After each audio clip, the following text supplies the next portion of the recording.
Hello, lovely people. Today, we'll be touring a two-bedroom detached house on a 60 by 80 land at the Blue Gardens estate right here in Kaswa.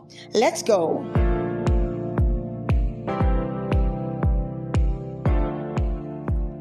This is the living room.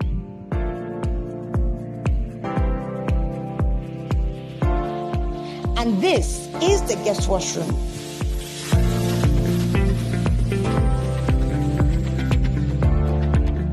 This is the standard bedroom with its own washroom and wardrobes. And this is the master bedroom, which is quite bigger than the standard one, also with wardrobes and washroom.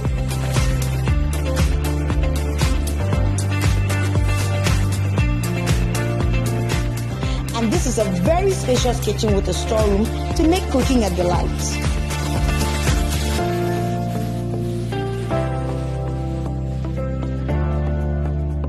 So there you have it. This two-bedroom detached at Blue Gardens estate is a must-have, especially for a family of 2 to 4. This is what you need. It comes with its own privacy, a cozy kitchen for your delicacies, and you feel comfortable with its own visitors washroom. Get yours now.